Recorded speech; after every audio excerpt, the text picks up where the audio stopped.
All right, Nick, is Jason Garrett, though, responsible for the Cowboys not making the playoffs, for everything that happened to this team this season? He's not solely responsible. If we're doing a pie chart, he does not have the majority of it, but he's got the biggest piece of it. And when you look at the Cowboys and you look at their numbers, not just the eye test of talent, but their point differential. Their point differential this year was plus 113.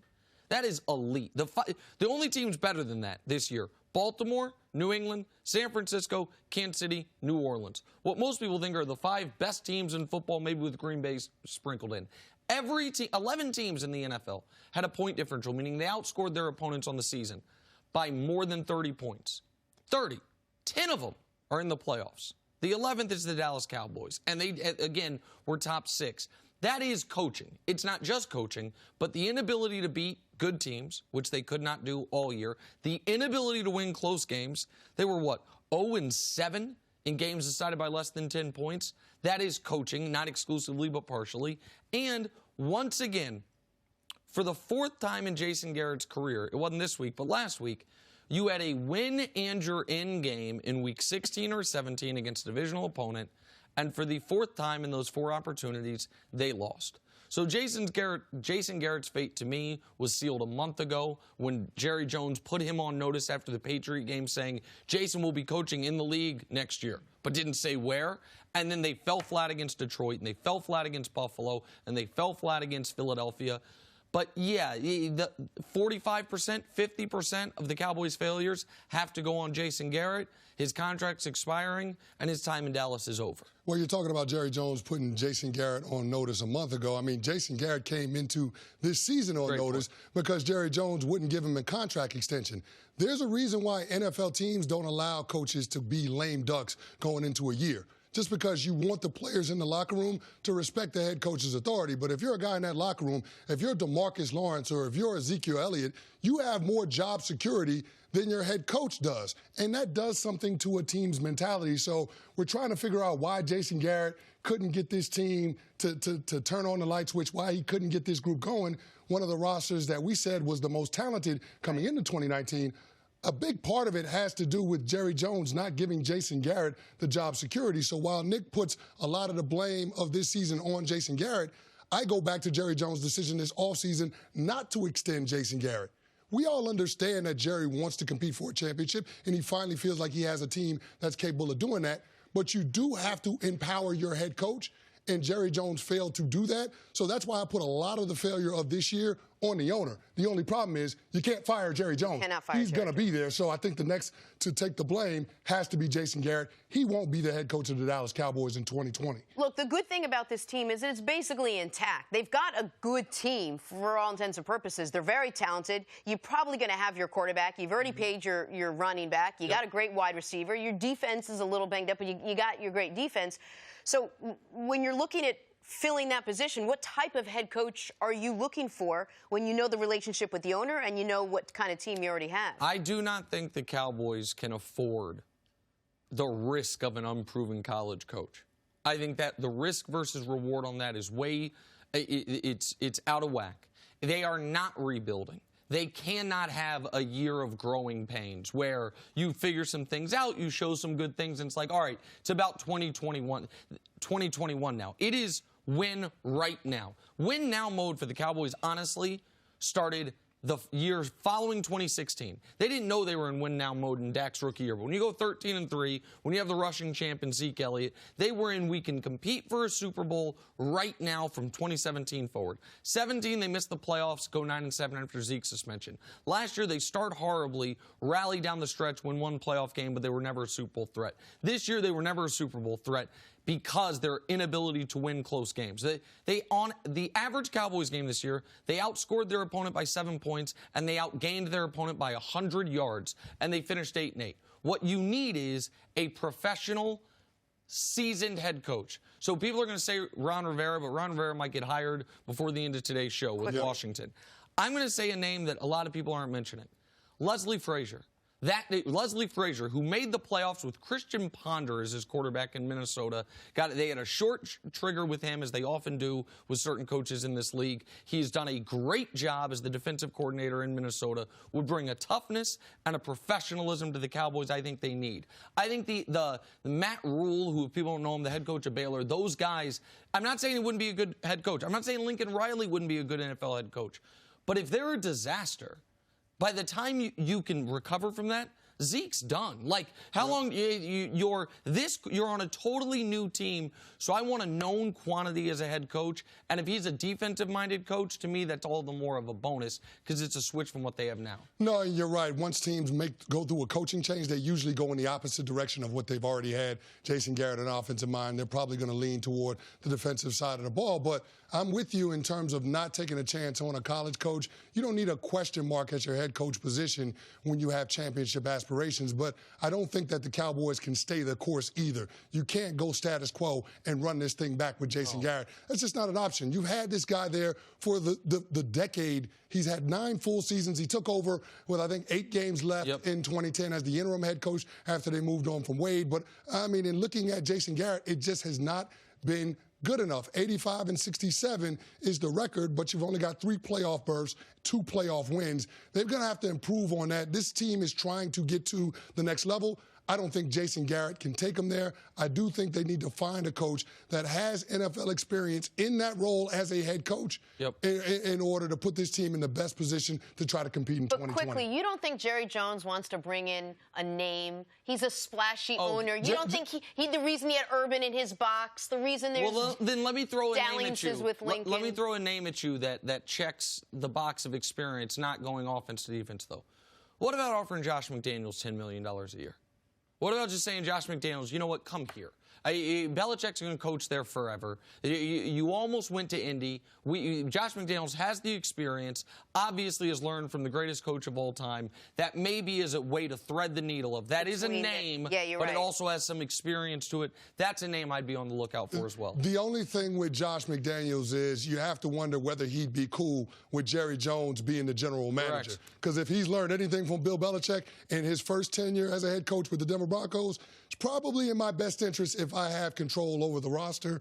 I don't know if Josh McDaniels is going to sign up for that. He'll have other opportunities where he can have more control within the organization. But as far as Jason Garrett, $10 million a year is $10 million. $10 million a year is $10 million a year, but you do want to put yourself in the best chance to succeed because if he becomes a head coach for the second time and it doesn't work out, chances are it won't be a third. But with Jason Garrett, the 3 losses that they're going to lament from this season, the loss to the New York Jets, the loss to the Buffalo Bills at home Thanksgiving, and then the loss the week after in Chicago.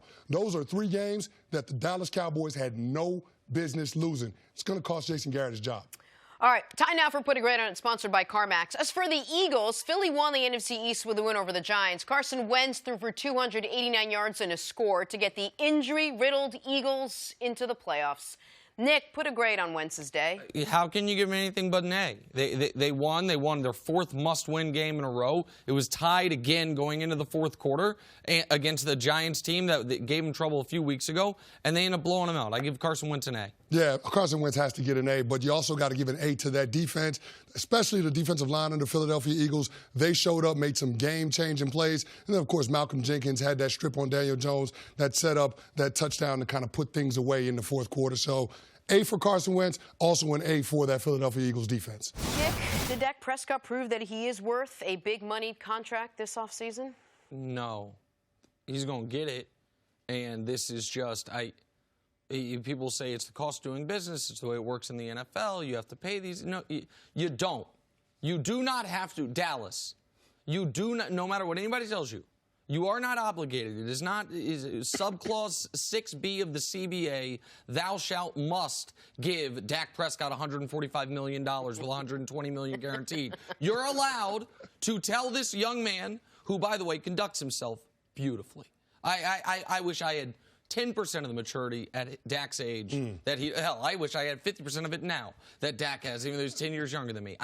He conducts himself flawlessly. He has been a wonderful face of the franchise. He has been, in a league where you don't always get this, a really stellar citizen and leader. And I don't want to take anything away from him.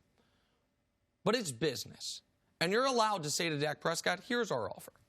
we're going to offer you 5 years, $125 million. That's $25 million a year, and we will guarantee $75 million of it.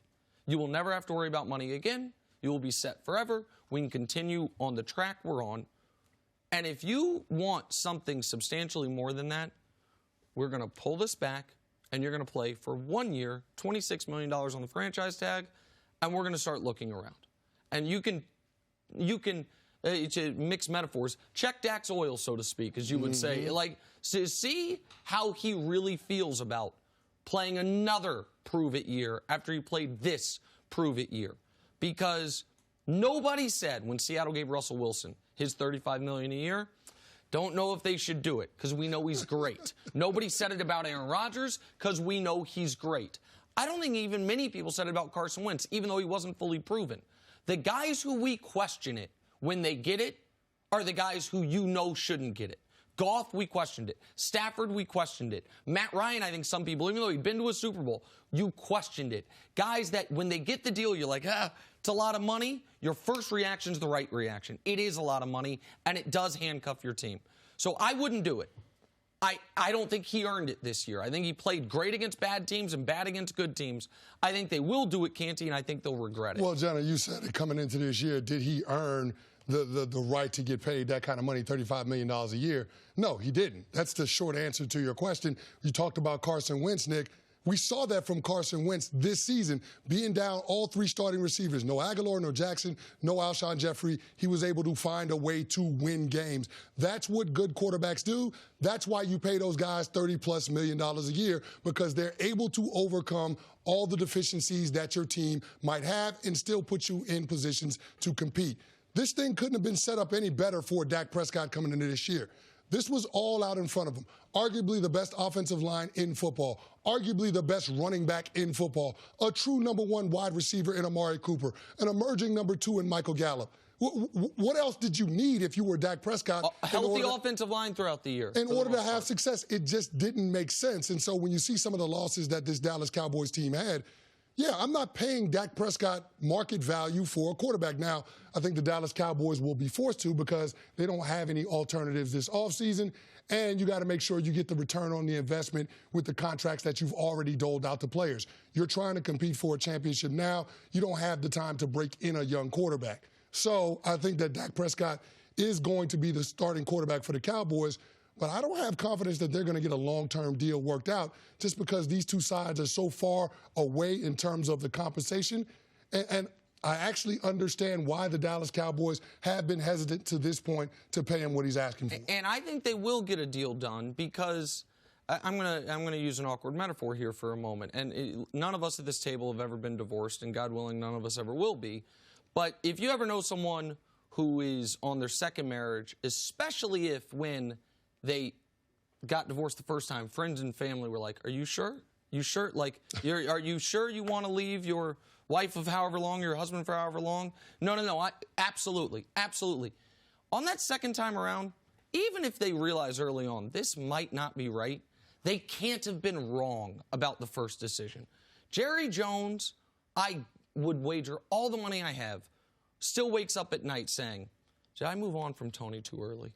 Tony was my adopted son. Tony was my guy. We found, we developed, undrafted. I knew he could be it.